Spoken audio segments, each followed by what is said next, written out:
Pramudia Anantatur mengatakan, orang boleh pandai setinggi langit, tapi selama ia tidak menulis, ia akan hilang di dalam masyarakat dan dari sejarah. Menulis adalah bekerja untuk keabadian.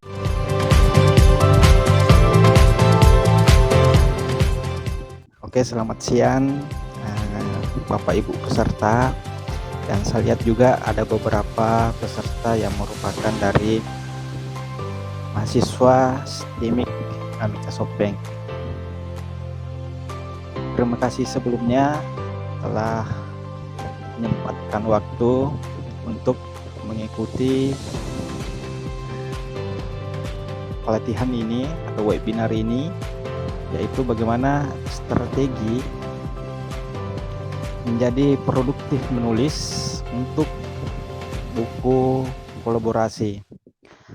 Walaupun judulnya ini atau temanya ini terkait dengan profesionalisme dosen, namun tidak menutup kemungkinan ini juga mahasiswa dapat mengikuti kegiatan ini.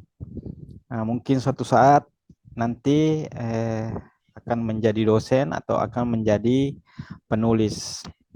Karena untuk menulis sendiri ini tidak memandang untuk misalnya umur, walaupun SMP atau SMA, semua bisa menulis.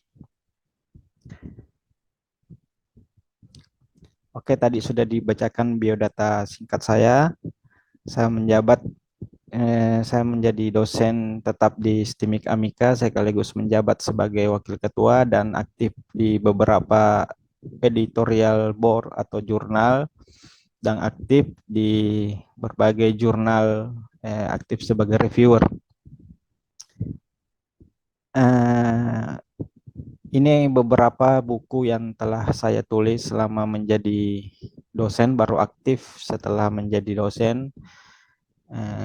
Ada beberapa buku, jadi untuk buku sendiri, untuk buku kolaborasi ini, itu hanya diperlukan satu bab saja untuk satu bukunya. Jadi misalnya kita mengusulkan atau mengikuti satu judul buku kolaborasi, itu kita cukup hanya menyampaikan satu bab saja atau menulis. Dan dalam satu bab itu terdiri minimal 10 lembar.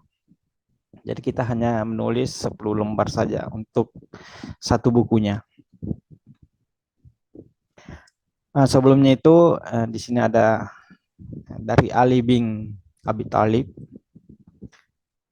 mengatakan, semua penulis akan mati, hanya karyanya yang akan abadi. Maka tulislah sesuatu yang membahagiakan dirimu di akhirat nanti. Nah, ini mungkin menjadi semangat kita atau kata-kata motivasi untuk memulai menulis.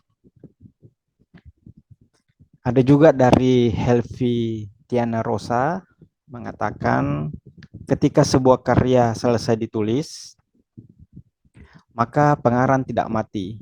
Ia baru saja memperpanjang umurnya lagi. Ini kata-kata dari Helvi Tiana Rosa. Kemudian ada juga dari Pramudia Anantatur mengatakan, orang boleh pandai setinggi langit, tapi selama ia tidak menulis, ia akan hilang di dalam masyarakat dan dari sejarah. Menulis adalah bekerja untuk keabadian. Nah, mungkin ini salah satu juga menjadi motivasi kita untuk rajin-rajin menulis atau membuat karya. Ya, nanti ke depannya di slide berikutnya ada beberapa manfaat mengapa kita harus menulis dan lain sebagainya. Oke, sebelum kita melakukan penulisan, di sini ada ibarat satu orang. Jadi satu orang ini yang berdiri sini sesuai dengan gambarnya, satu orang ini ibarat dia menulis satu judul buku dengan topik misalnya komputer. Ini contoh saja. Nah, jadi satu orang ini menulis satu buku yaitu judulnya buku atau pengantar teknologi informasi. Dan setelah satu orang menulis, ada juga orang lain yang menulis terkait dengan judul yang sama atau buku topiknya yang sama terkait dengan pengantar teknologi informasi. Nah, dan muncullah beberapa orang yang menulis buku terkait dengan hal itu. Nah, setelah bukunya diterbitkan, maka tentunya ada pembaca yang membaca buku kita. Nah, maka di sini digambarkan ada lagi satu orang. Jadi untuk generasi pertama dia menulis buku. Di sini sebagai contoh saja ada 6 orang yang menulis buku tentang pengantar teknologi. Selanjutnya dibaca oleh orang. Nah, orang yang membaca ini yang berdiri di atas itu membuat buku dengan landasan atau literatur dari penulis sebelumnya. Jadi dia membuat buku mengumpulkan beberapa referensi terkait dengan pengantar teknologi informasi. Nah, maka dia menulis satu buku juga terkait dengan topik yang sama.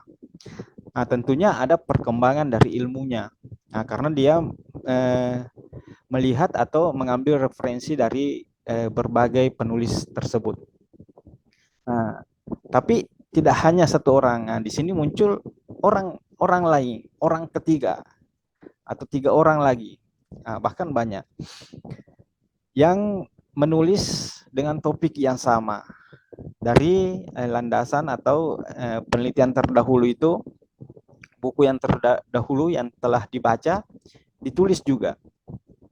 Nah, maka muncullah berbagai penulis. Nah, selanjutnya setelah 2 generasi ini, maka muncullah generasi yang ketiga. Generasi yang ketiga ini dia mengambil atau membaca buku ini dari generasi sebelumnya. Generasi 1, generasi 2 dikumpulkan, kemudian membuat judul atau topik yang baru terkait dengan pengantar teknologi informasi tersebut. Ini contohnya. Maka muncullah penulis kedua. Di mana posisi kita sekarang? Posisi kita sekarang misalnya kita yang berwarna merah, orang yang berwarna merah ini. Nah, itulah posisi kita saat ini.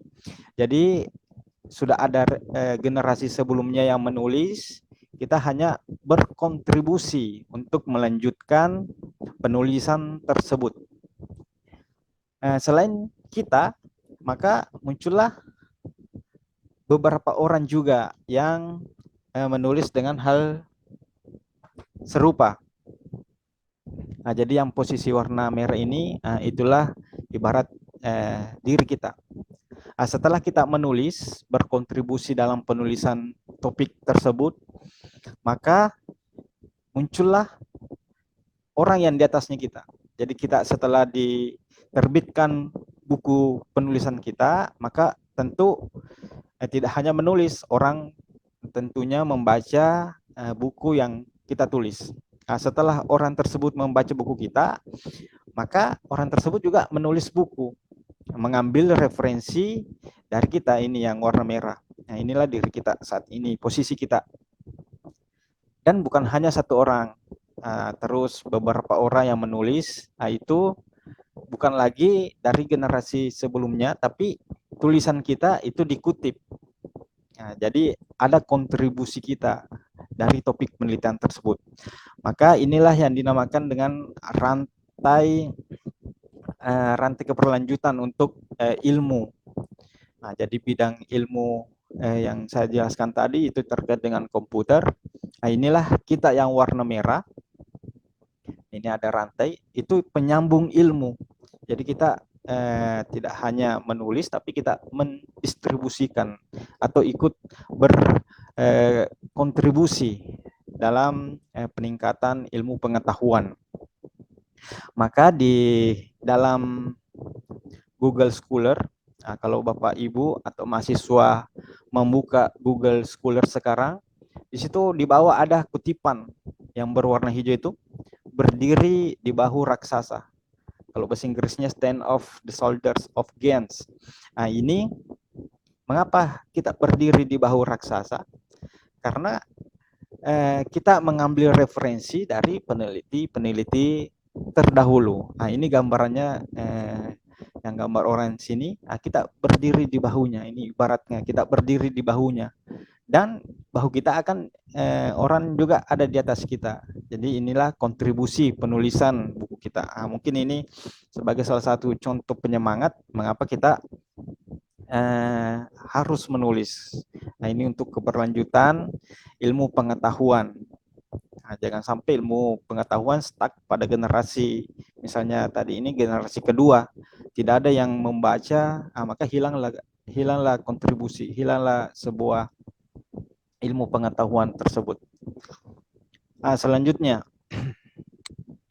nah ini untuk dosen. Nah, di sini saya tuliskan masa dosen tidak menulis.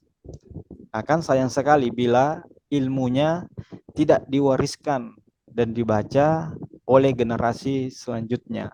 Maka Bapak Ibu, bahkan kalau mahasiswa sendiri, ini lebih bagus lagi kalau mahasiswa yang menulis atau aktif menulis. Contohnya, ketika mahasiswa memiliki satu judul atau satu buku, kemudian maju di sidang akhir atau ujian akhir, perlihatkan saja bukunya kepada pembimbing atau kepada penguji bahwa ini Bapak Ibu yang telah saya buat satu buku selama saya kuliah, saya membuat satu buku dari pelajaran yang saya ambil. Tentu dosen dan penguji ini tidak fokus lagi terhadap dengan ujian kita, tidak perlu diuji lagi karena sudah ada hasilnya.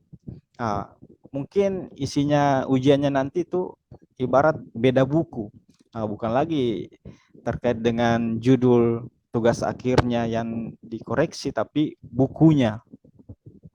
Ini tentunya bagi mahasiswa menjadi modal awal atau modal besar ketika berhasil menulis satu buku sesuai dengan bidang ilmunya, kemudian diterbitkan.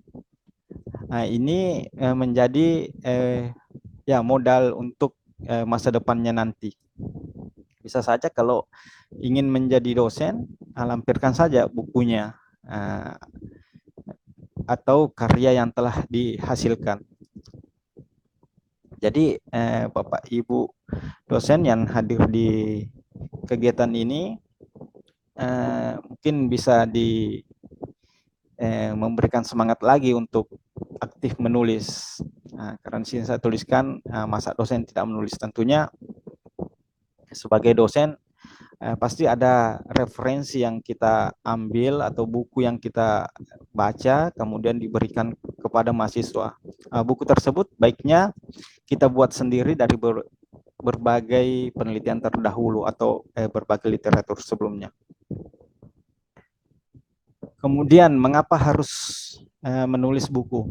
Ini menulis ibarat naik sepeda, tidak ada teori dan teknis khusus yang menjadikan seorang mahir untuk naik sepeda jika tidak mencoba dan mengulang-ulangnya.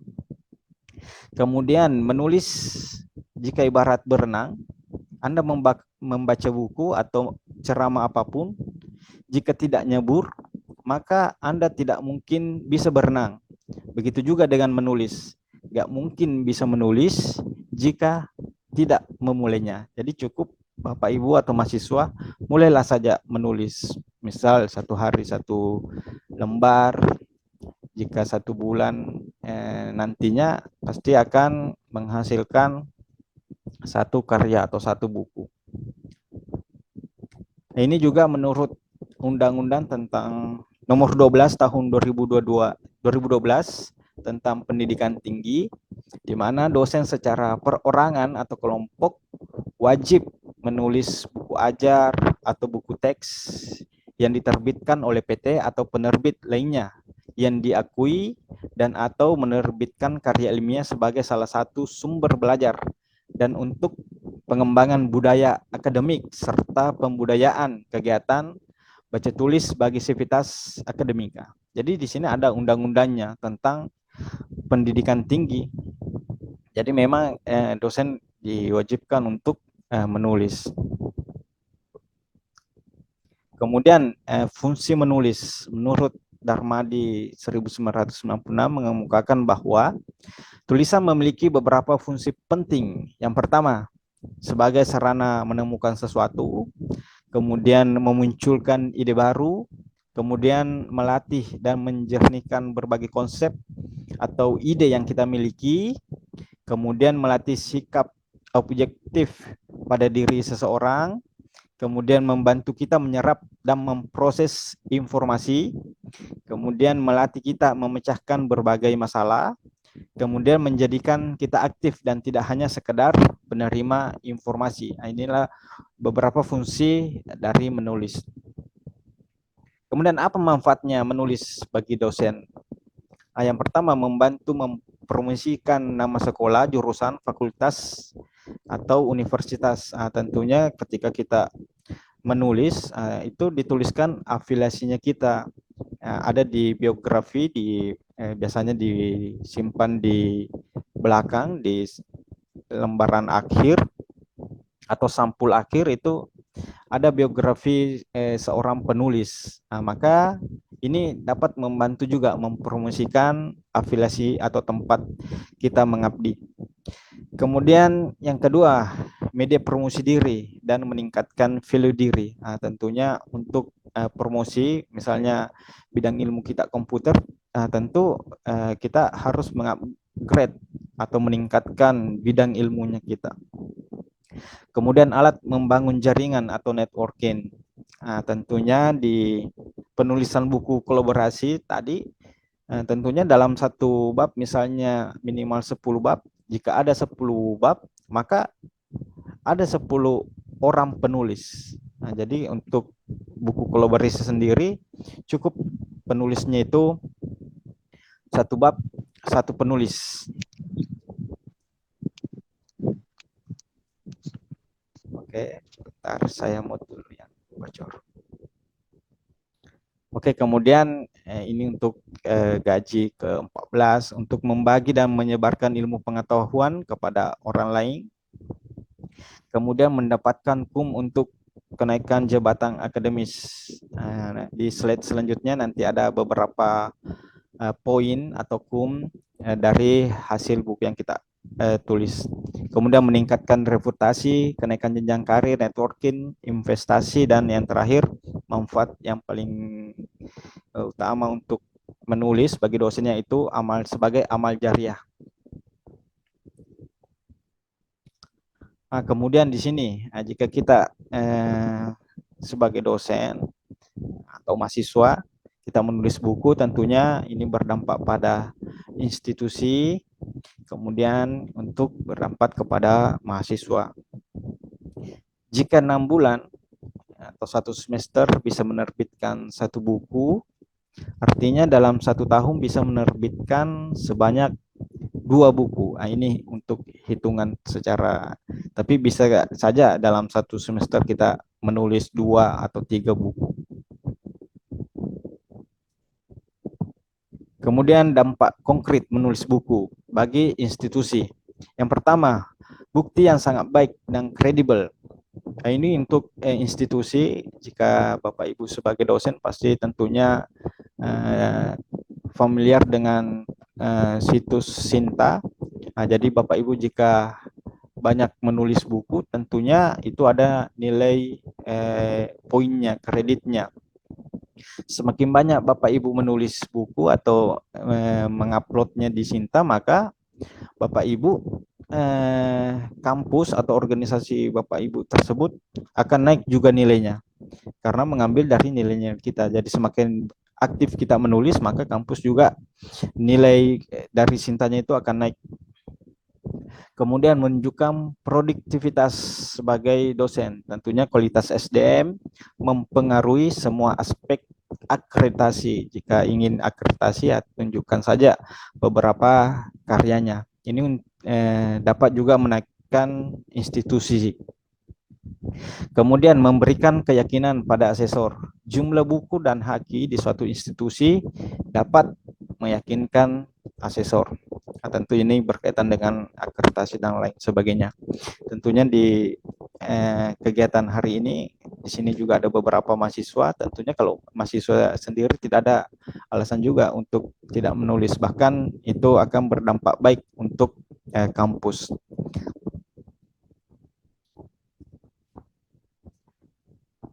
Kemudian ada juga dampak negatifnya jika Bapak Ibu dosen tidak menulis buku.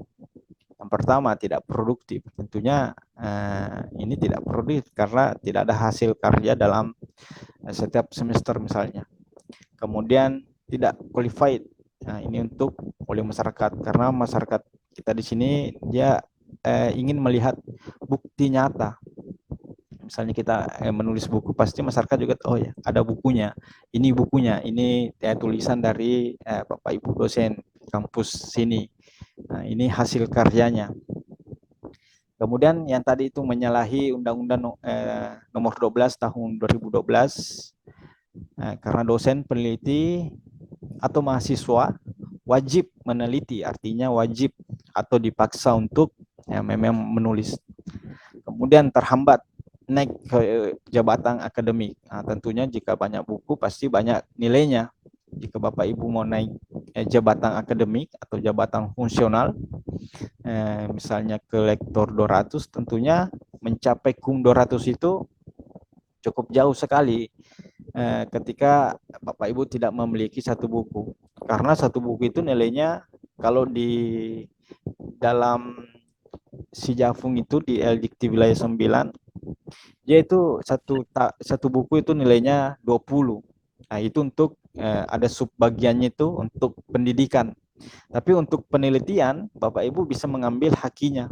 Hakinya itu nilainya 30. Jadi misalnya Bapak Ibu memiliki buku 10, hakinya 10 juga, maka 10 kali 30 ya 300. Jika Bapak Ibu naik ke lektor 300 itu sangat mudah jika memiliki buku misalnya atau haki 10. Nah, tentunya yang Tridharma ini tidak dihilangkan lagi. Jadi cukup untuk penelitian 300, selebihnya ditambahkan untuk pendidikan karena tidak boleh kosong juga untuk penunjang dan pengabdian kepada masyarakat.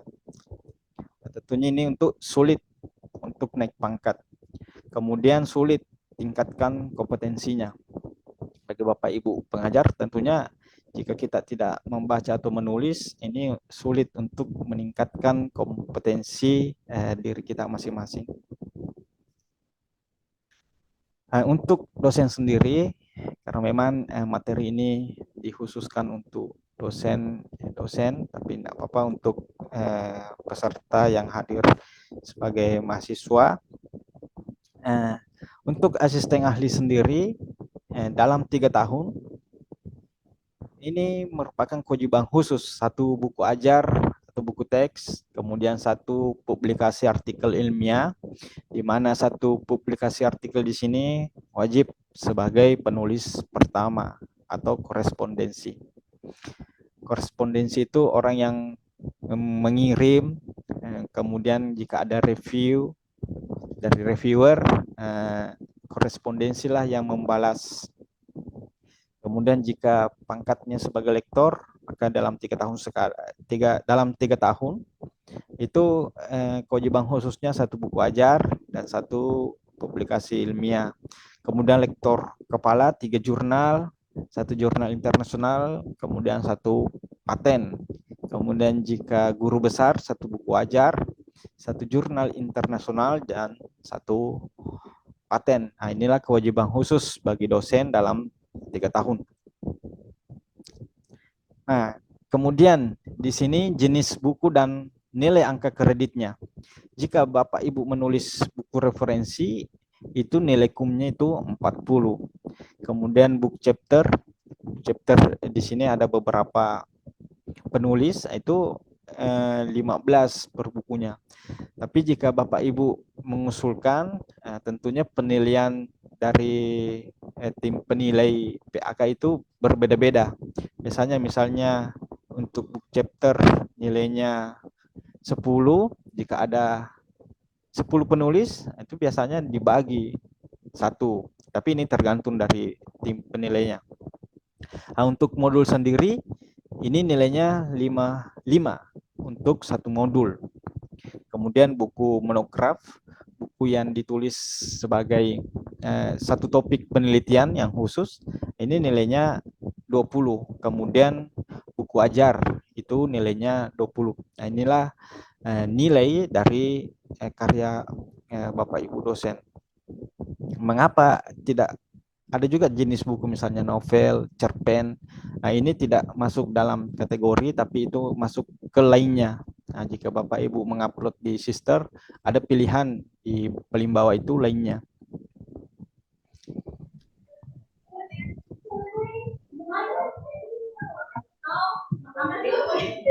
Saya mute dulu. Oke.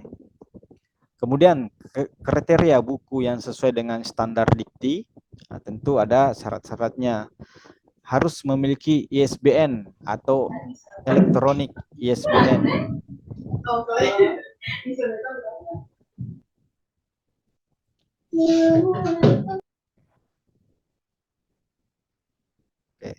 Kemudian diterbitkan oleh penerbit anggota IKAPI, kemudian diterbitkan secara nasional. Nah, jika Bapak Ibu menulis buku, silakan cek di Perpustakaan Nasional, cek judulnya, kemudian cek penerbitnya.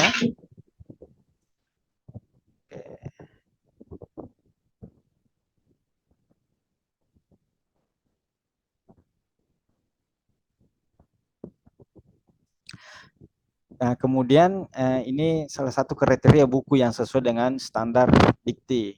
Nah, kemudian diterbitkan secara nasional di sini itu terindeks Google Books. Nah, jadi jika Bapak Ibu menulis buku, tentunya akan otomatis masuk di Google Scholar-nya karena diterbitkan secara nasional. Artinya bisa diakses melalui Google Books.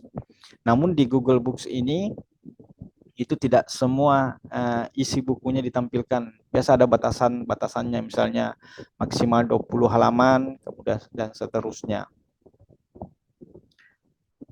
Oke, selanjutnya skema alur pembuatan dan penggunaan buku.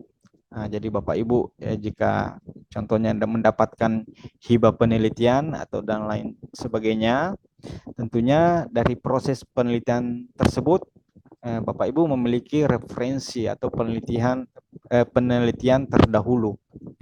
Kemudian setelah itu maka ada juga luaran misalnya PDP, penelitian dosen pemula, misalnya luarannya itu berupa satu buku. Nah, ini bisa dibuat atau berdasarkan sumber bukunya. Misalnya buku monograf atau referensi. Kemudian jika dalam proses pembelajaran, nah di sini misalnya Bapak Ibu memiliki RPS, nah tentunya memiliki sebelum melakukan perkuliahan. Nah, jika RPS-nya ini tentu ada misalnya pertemuan pertama membahas apa. Nah, itu bisa dijadikan sebagai buku ajar, diktat ataupun modul. Kemudian ini dapat digunakan dalam membantu proses pembelajaran. Jadi misalnya Bapak Ibu mengajar dalam satu semester 16 kali pertemuan. Jadi satu pertemuan misalnya satu bab. Jadi satu pertemuan satu bab. Nah, jadi setelah selesai perkuliahan satu semester, Bapak Ibu dapat menyusun atau langsung memberikan naskahnya kepada penerbit untuk diterbitkan sebagai buku ajar ataupun modul. Untuk buku ajar sendiri ada beberapa unsur yang harus ada, misalnya prakata atau kata pengantar, daftar isi, daftar tabel, gambar. Ini bisa jika Bapak Ibu memiliki satu contoh buku ajar, ini bisa dilihat bagaimana format penulisannya. Kemudian ada batang tubuhnya yang terbagi dalam beberapa bab atau bagian. Yang terakhir daftar pustaka, lampiran, kemudian glosarium dan indeks. Kemudian untuk batang tubuhnya sendiri, Yang pertama itu penyampaian tujuan yang ingin dicapai di dalam buku. Tujuan instruksional umum, tujuan instruksional khusus, kompetensi, dan capaian pembelajarannya. Kemudian isinya, ini isinya seperti ketika Bapak Ibu mengajar atau melakukan perkuliahan, ada pendahuluan, ada materinya, ada kesimpulan, tentunya ada evaluasi atau tugas, kemudian ada praktikum, yang terakhir ada referensi atau rekomendasi bacaan. Bagaimana langkah menulis buku ajar? Langkah awal yaitu membuat kerangka buku. Acuan atau standar di suatu bidang ilmu, kemudian di RPS-nya memuat tujuan, instruksi topik, bahasan, metode pembelajaran, dan metode asesmen. Kemudian di materinya ini tentunya ada PPT-nya. PPT-nya ini dibuatkanlah buku ajar. Kemudian ini untuk format ukurannya, jadi untuk beberapa jenis buku itu tentunya beda-beda juga untuk ukurannya, ada ukuran tersendirinya. Nah, tentu ini tergantung dari penerbit.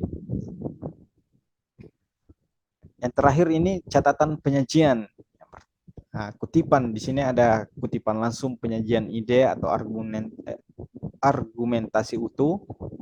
Nah, tentu untuk kutipan sendiri bisa menggunakan aplikasi atau software seperti Mendeley.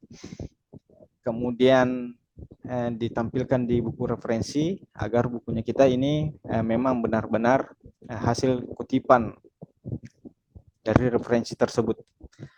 Kemudian kegrafikan, usahakan dengan gaya penyajian sendiri. Jika grafik atau ilustrasi dari sumber lain tetap dengan referensi. Nah, misalnya Bapak Ibu mengutip atau men-screenshot satu gambar atau mengambil gambar. Nah, tentunya dilampirkan sumber dari mana gambar tersebut. Bagaimana kalau gambarnya kita yang buat sendiri? Nah, maka tentunya sumbernya itu contoh menuliskan sumber dari hasil penelitian karena gambarnya kita buat sendiri. Kemudian referensi, sumber utama diprioritaskan, baru sekunder untuk pendukung. Kemudian biografi, nah, tentunya di halaman terakhir itu tentunya ada biografi seorang penulis. Biasanya menampilkan nama, domisili, perguruan tinggi, spesialis bidang ilmu. Jika berkenan tinggalkan sumber hubung, email atau alamat, dan lain sebagainya. Kemudian kode etik penulis. Nah, di sini ada beberapa kode etik. Yang pertama itu sadar untuk tidak melakukan pelanggaran ilmiah pada saat menulis karya ilmiah. Adapun macam-macam pelanggaran ilmiah, fabrikasi data, atau pemalsuan hasil riset, atau membuat data yang sebenarnya tidak ada, atau membuat data fiktif. Jadi ini perlu dihindari untuk pemalsuan hasil riset. Tampilkan hasil riset apa adanya yang memang sesuai dengan fakta yang di lapangan. Kemudian falsifikasi data, pemalsuan data riset, mengubah data sesuai keinginan. Misalnya ini teknik-teknik, misalnya ada penelitian yang tidak memenuhi, biasanya contoh dari penelitian SPSS ini, bagaimana kalau tidak memenuhi, kita akan membuatnya memenuhi. Diubah saja datanya. Nah, tentunya ini merupakan suatu pelanggaran ilmiah. Kemudian plagiat, mengambil kata-kata atau kalimat atau teks orang lain tanpa memberikan acknowledgement dalam bentuk sitasi. Nah, ini untuk plagiat. Ada beberapa tipe plagiat. Pertama untuk katanya atau plagiat sumber atau pengarangnya.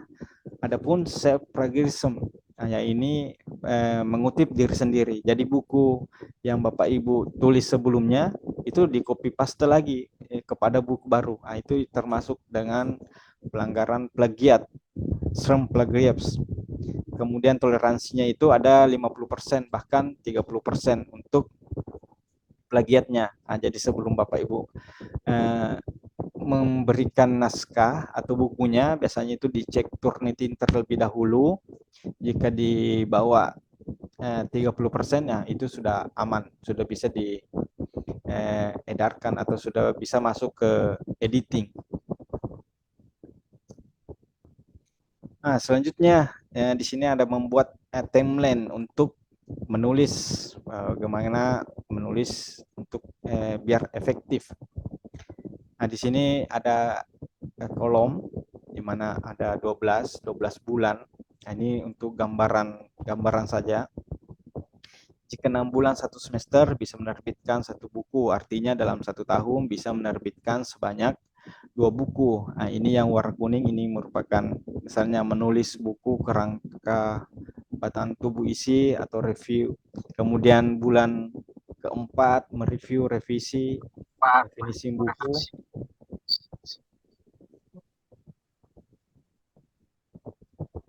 Nah, tentunya tahapan ini saya rasa untuk setiap penulis berbeda-beda.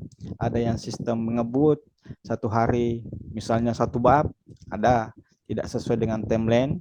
Nah, yang penting bukunya aktif dan ada proses, misalnya review, revisi, proses penerbitan. Dan di sini proses penerbitan cetaknya itu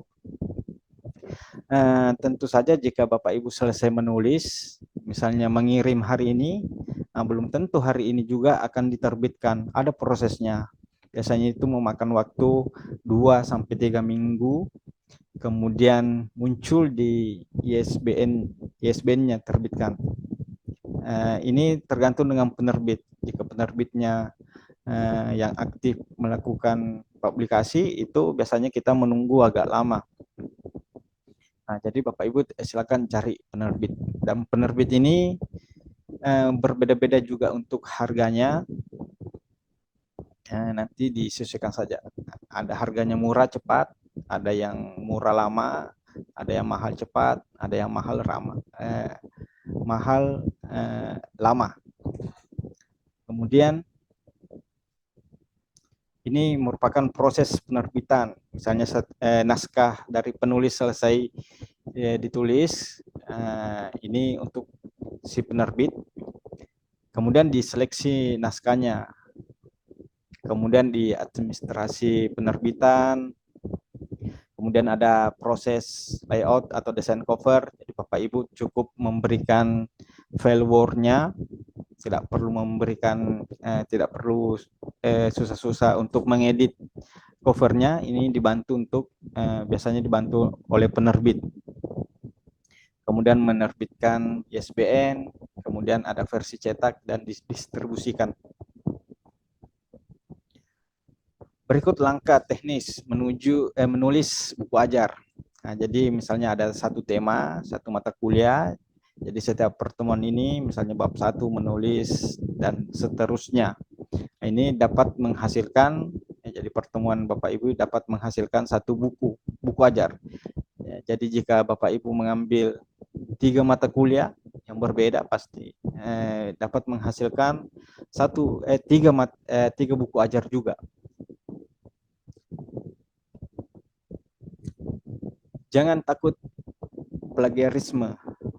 Plagiarisme akan terjadi apabila mengakui karya, data, argumentasi orang lain, sebagian atau seluruhnya, sengaja atau tidak sengaja, tanpa sitasi tepat dan memadai.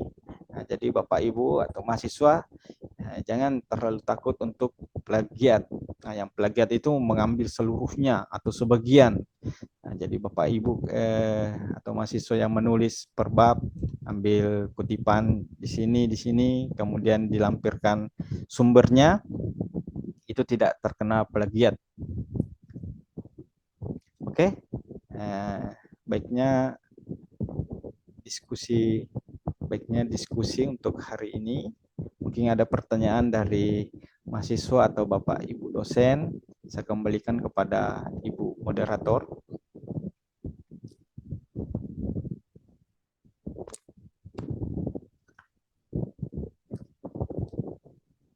Betul, kalau misalnya yang kalau untuk kisah tanggung jawab, kami persilahkan kepada Bapak, Ibu, serta adik-adik mahasiswa, mungkin ada yang menanyakan terkait dengan bagaimana cara penulisan, eh, tentang buku. Kami persilahkan, kami beri kesempatan.